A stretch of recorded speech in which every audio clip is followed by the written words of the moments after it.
നമസ്കാരം, ന്യൂസ് കാർഡിലേക്ക് സ്വാഗതം. അങ്ങനെ അലഞ്ഞു തിരിയലിന് ഒരു അറുതി വന്നു. ആത്മാവിന് ശാന്തി കിട്ടി എന്ന് പറയും പോലെ PC ജോർജിനും ജനങ്ങൾക്കും ശാന്തി കിട്ടി. PC നേരെ താമരയിൽ പോയി പിടിച്ചിട്ടുണ്ട്. എത്രയെന്ന് വെച്ചാണ് ഇങ്ങനെ വേലിമേലെ ഇരിക്കുന്ന തേങ്ങ പോലെ നിൽക്കുന്നത്.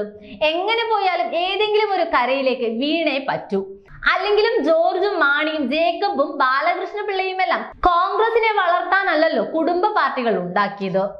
എവിടെ അപ്പകഷ്ണങ്ങൾ കിട്ടിയാലും അങ്ങോട്ട് തിരിയുന്ന പാർട്ടികൾ, അവരെ മാറി മാറി ഉപയോഗിക്കുന്ന രാഷ്ട്രീയ പാർട്ടികളും. BJPക്ക് ആദ്യത്തെ ഒരു സീറ്റ് മാത്രമേ പ്രശ്നമുള്ളൂ. അതിന് മറ്റു രണ്ട് പാർട്ടികളും കളമൊരുക്കിയിട്ടുണ്ട്.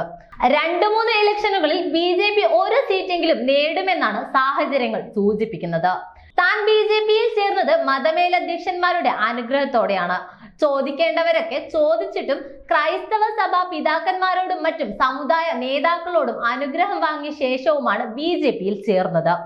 NSS general secretary G. Sukumaran Nair തലയിൽ കൈവച്ചാണ് അനുഗ്രഹിച്ചത്.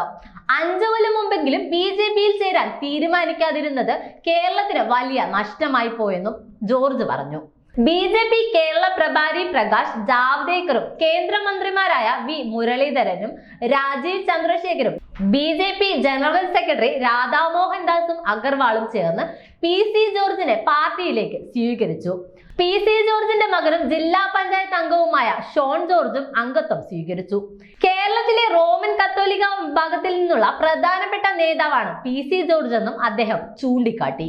കേരളത്തിലെ കമ്മ്യൂണിസ്റ്റ് സർക്കാരിന്റെ അഴിമതിക്കും സ്വജനപക്ഷപാതത്തിനും എതിരായി വിട്ടുവീഴ്ചയില്ലാത്ത പോരാട്ടം നടത്തിയിരുന്ന നേതാവാണ് PC ജോർജ് എന്ന് കേന്ദ്രമന്ത്രി V. മുരളീധരൻ പറഞ്ഞു.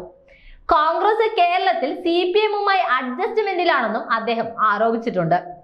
ന്യൂനപക്ഷങ്ങൾക്കിടയിൽ BJPക്ക് എതിരായി നടത്തുന്ന പ്രചരണങ്ങളെ PC ജോർജിന്റെ പ്രവേശനം തുറന്നു കാട്ടുമെന്നും അദ്ദേഹം കൂട്ടിച്ചേർത്തു.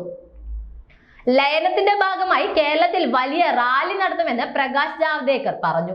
ഇന്ന് തുടക്കം മാത്രമാണ്, കൂടുതൽ പിന്നാലെ വരാനുണ്ട്. കേരളത്തിൽ ഇപ്പോൾ ഏത് പാർട്ടിക്കാരോട് ചോദിച്ചാലും നരേന്ദ്രമോദി പ്രധാനമന്ത്രിയാവുമെന്ന് പറയും. എന്നാൽ 2019 പലരും രാഹുൽ ഗാന്ധി പ്രധാനമന്ത്രിയാവുമെന്ന് വിശ്വസിച്ചു. 2019 തെരഞ്ഞെടുപ്പ് പോലെയല്ല കേരളത്തിലെ ഇത്തവണത്തെ ലോക്സഭാ തെരഞ്ഞെടുപ്പ്. PC ജോർജിന്റെയും ഭാവിയിൽ കൂടുതൽ പേരുടെയും വരവോടെ BJP കുറഞ്ഞത് കേരളത്തിൽ 5 സീറ്റിൽ ജയിക്കുമെന്ന് ജാവ്ദേക്കർ അവകാശപ്പെട്ടു. LDF-നും UDF-നും കേരളത്തിൽ ഒരേ മനസ്സാണെന്ന് PC. രാഷ്ട്രീയ കച്ചവടമാണ് ഇവിടെ നടക്കുന്നത്. ലോകത്തെ നമ്പർ 1 നേതാവായി മോദി മാറിയെന്ന് കേരളത്തിലെ ജനം അംഗീകരിച്ചു കഴിഞ്ഞു. അങ്ങനെയുള്ള പ്രധാനമന്ത്രിയെ പോലും അവഹേളിക്കുന്നത് ശരിയല്ലെന്ന ബോധ്യം നിഷ്പക്ഷമായി കേരളത്തിലെ എല്ലാവർക്കും ഉണ്ട്. ഗവർണറെ പോലും ആക്രമിക്കാൻ നീക്കം നടക്കുന്നെന്നും PC ജോർജ് കുറ്റപ്പെടുത്തി. തലയിൽ കൈവച്ച് അനുഗ്രഹം വാങ്ങിയാണ് PC BJPയിൽ ചേർന്നത്. തലയിൽ കൈവച്ച് അനുഗ്രഹിച്ചു എന്നത് സത്യം തന്നെയായിരിക്കാം. എന്നാൽ അത് ആരുടെ തലയിലാണ് എന്നതുകൂടി വ്യക്തമാക്കണമായിരുന്നു.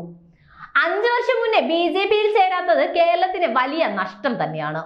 ആ 5 വർഷം മുന്നേ BJPയിൽ ചേർന്നിരുന്നെങ്കിൽ 5 വർഷം മുന്നേ തന്നെ BJP കേരളത്തിൽ നിന്ന് ഇല്ലാതായനെ. ഏതായാലും നിലപാട് സിംഗം BJPയിലേക്ക് എത്തിയിട്ടുണ്ട്. ഇനി BJPക്ക് രാജയോഗം തന്നെ.